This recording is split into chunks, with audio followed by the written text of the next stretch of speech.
Kurinji Senior Secondary School, CBSE, Namakkal. Successful result producing school in state every year. Administered by the Board of Directors with over 35 years of experience in the teaching field. Special attention on art, craft, music, dance, silambam, yoga, skating and karate. Focus on Hindi Sabha and Spell Bee Olympiad exams. Smart class for effective and innovative learning and well-furnished library. Solitary importance on sports and games in state and national level. WhatsApp facilities to know activities of students and school inside the campus. NEET, JEE, IIT coaching experts from Rajasthan and Andhra Pradesh along with our effective teachers. Admission registration for classes LKG to +2. Kurinji Educational Institution, Kavetipatti, Namakkal.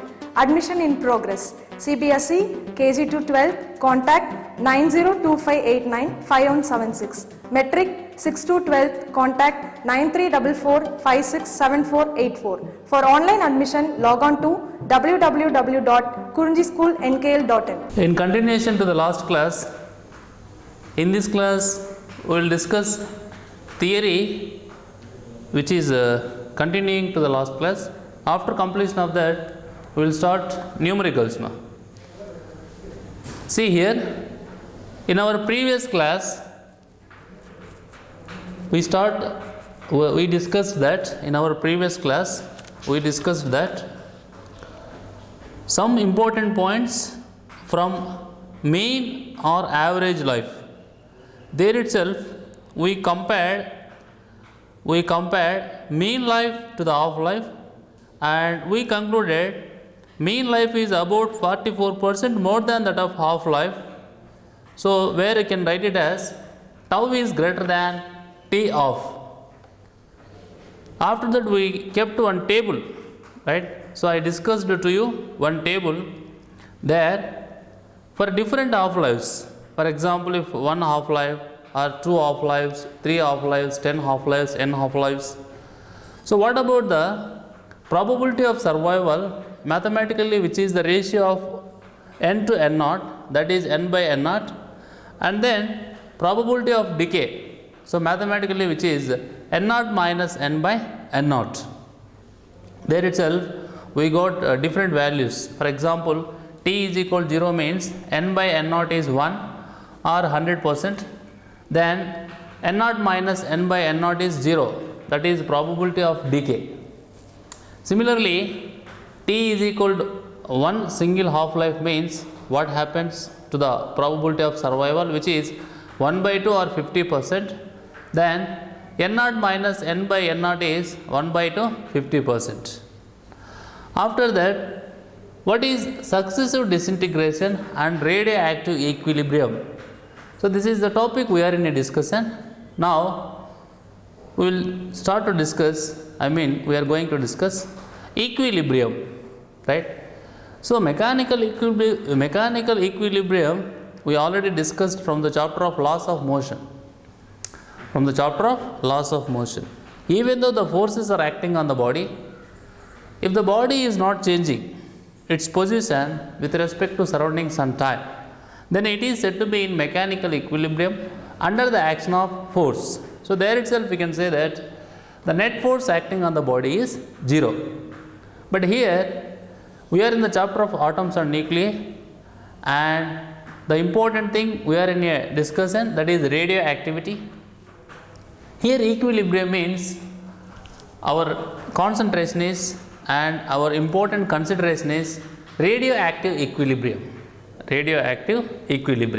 See here, the rate of decay of any radioactive product, is just equal to its rate of production from the previous member. In radioactive equilibrium, the rate of decay of any radioactive product,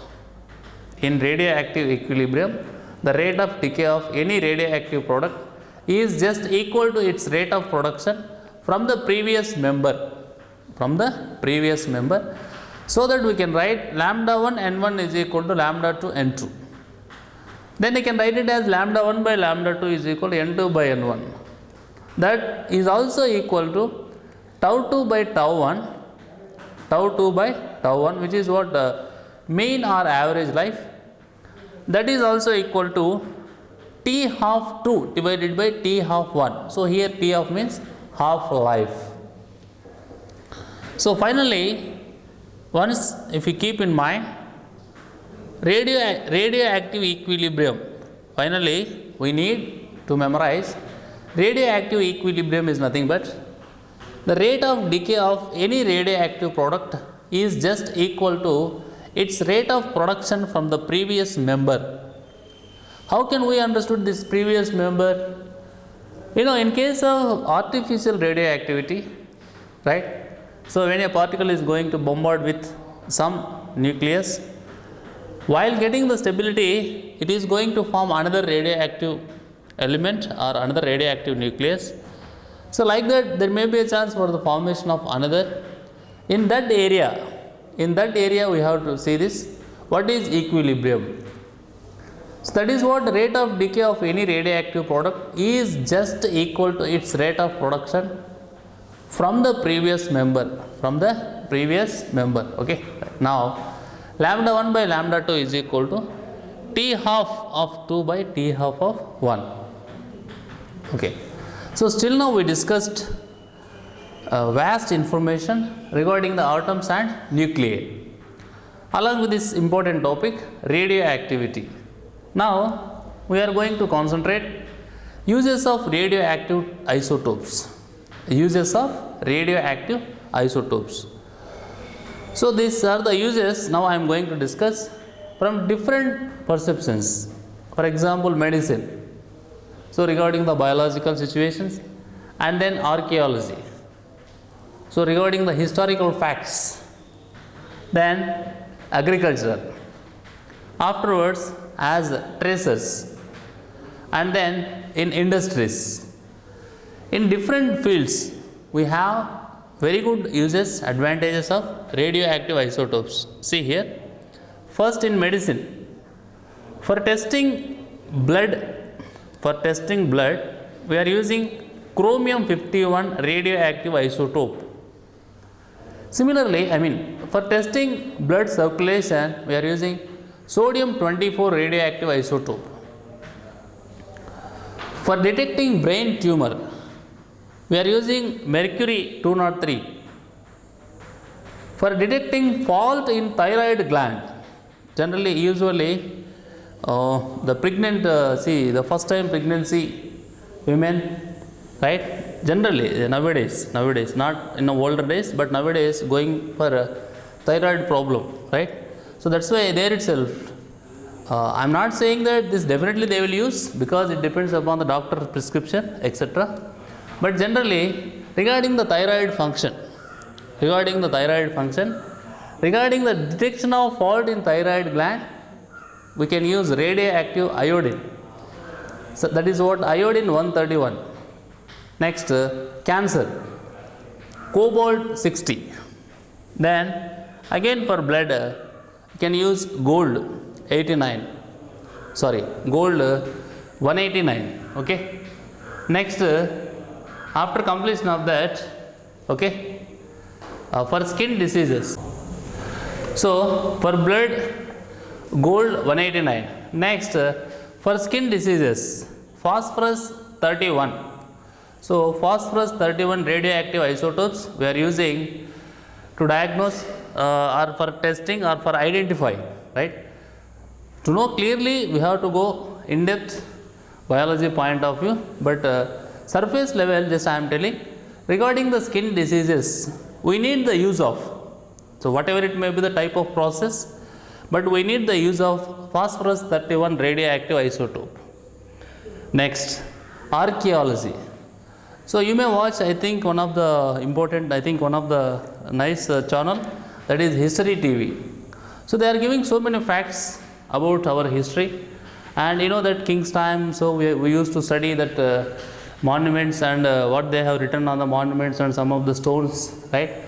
So to find the age or to find the age of meteorites, for determining the age of meteorites.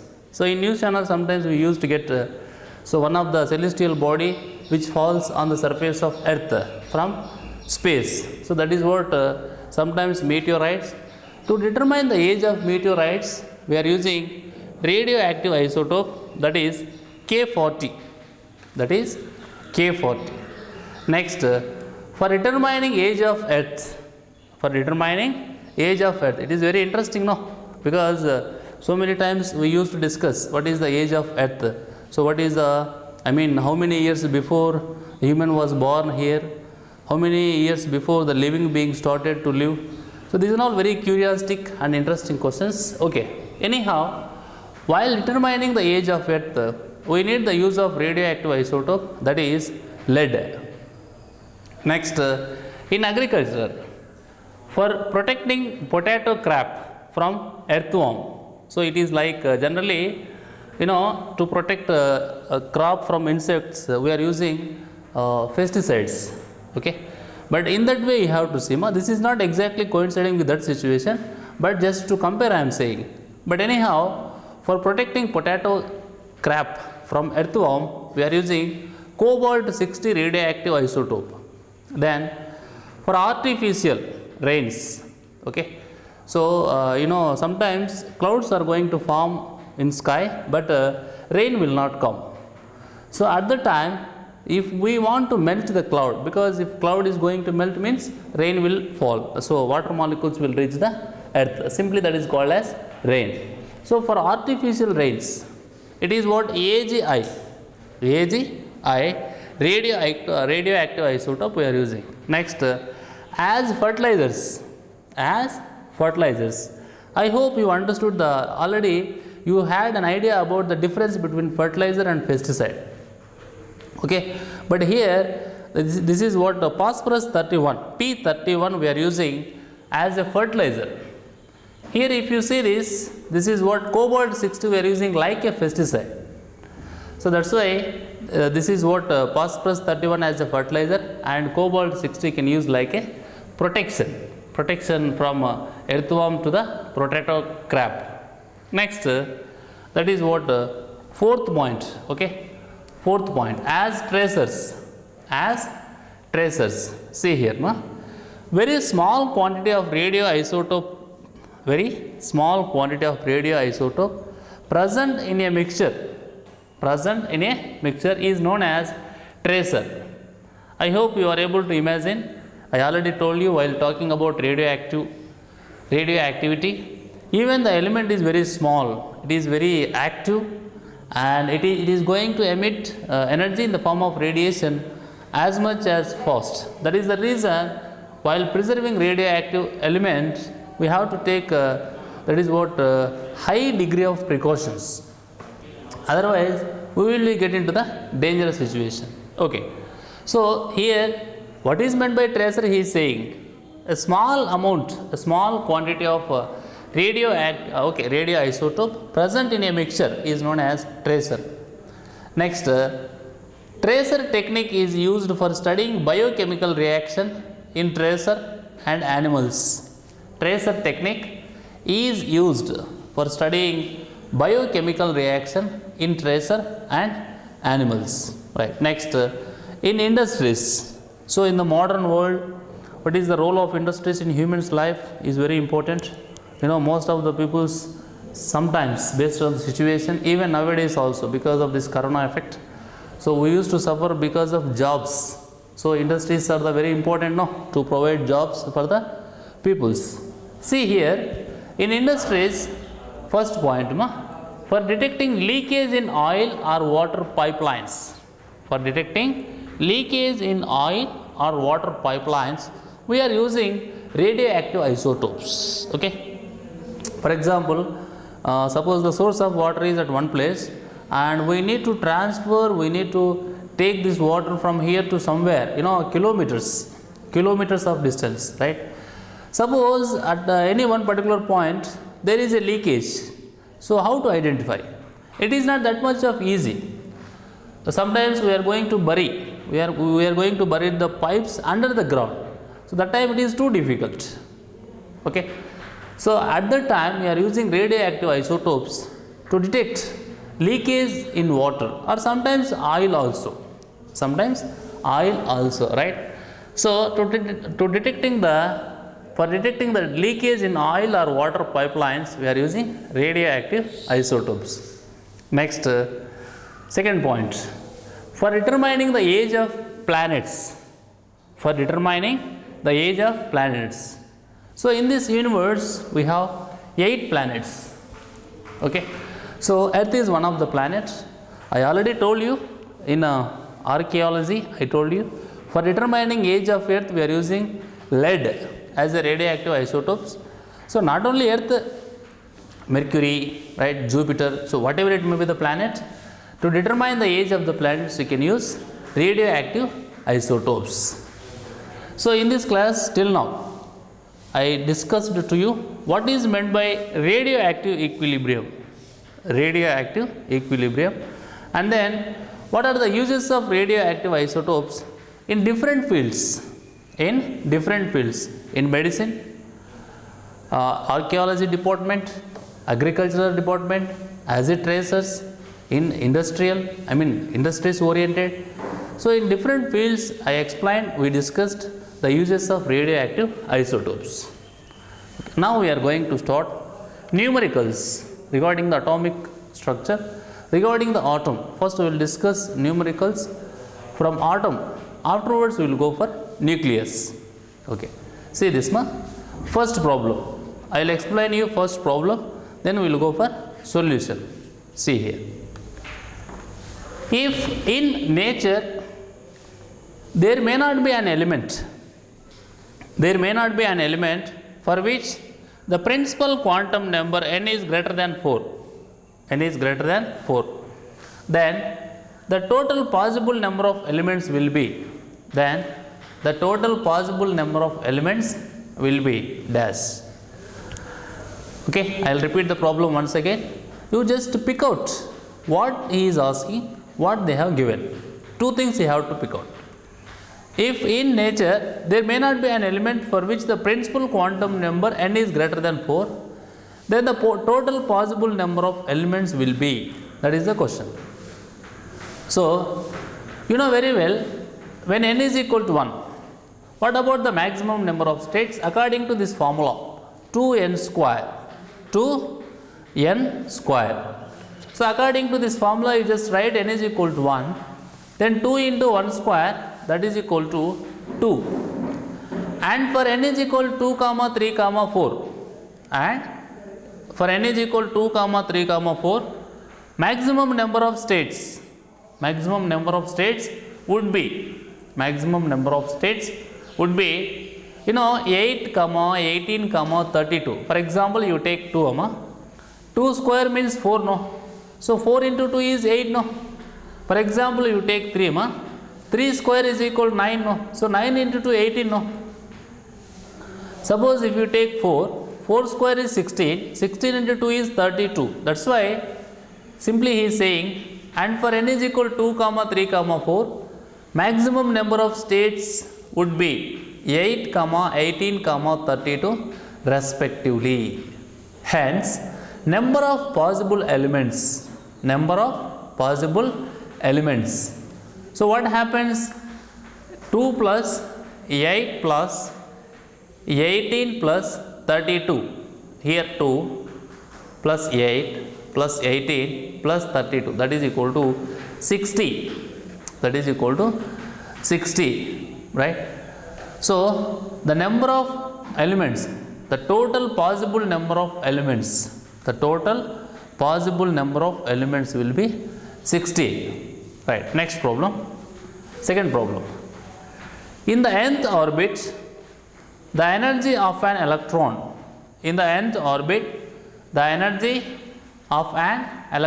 En is equal to minus 13.6 by n square electron volt for hydrogen atom.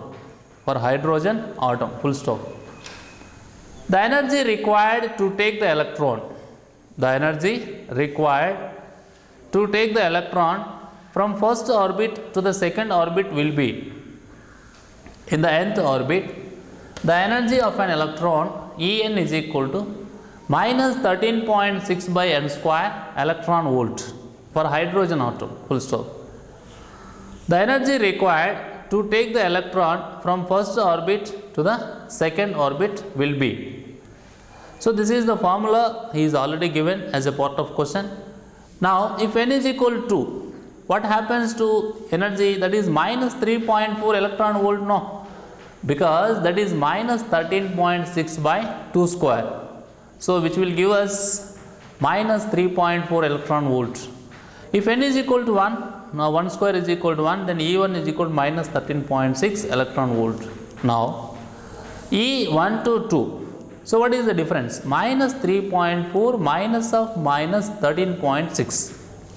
So minus of minus means here plus will come now. So finally the numerical value what we are going to get is 10.2 electron volt. 10.2 electron volt. Next problem, third problem. In the spectrum of hydrogen, the ratio of the longest wavelength in the Lyman series to the longest wavelength in the Balmer series is dash. In the spectrum of hydrogen, the ratio of the longest wavelength in the Lyman series to the longest wavelength in the Balmer series is dash. So these are the formulas. See here, 1 by lambda 1 is equal to, formulas means see we are already going to substitute the values also. So this is for 1 by lambda 1 is equal to Re into 1 by 1 square minus 1 by 2 square, and it is 1 by lambda 2 is equal to 1 by lambda 2 is equal to Re into 1 by 2 square minus 1 by 3 square. Lambda 1 by lambda 2 is equal to 5 by 27. Lambda 1 by lambda 2 is equal to 5 by 27. So this is what he is asking. Ratio of wavelengths in the Lyman series and to the Balmer series regarding the longest wavelength. Okay, right. In this class, we discussed some of the theory. That is what we didn't complete in the last class, in the previous class. What is equilibrium? What is radioactive equilibrium? So radioactive equilibrium is nothing but the rate of decay of any radioactive product. The rate of decay of any radioactive product is just equal to its rate of production from the previous number. Is equal to its rate of production from the previous number. See, equilibrium means it is just a state of the situation, whether it may be a reaction, whether it may be a body, whatever it may be. So equilibrium is nothing but it indicates the state or a situation where the reaction is present. Okay, so mathematically you can write lambda 1 n1 is equal to lambda 2 n2. From there you can write and you can relate to mean or average life, and then from there to half-life also. Next, uses of radioactive isotopes.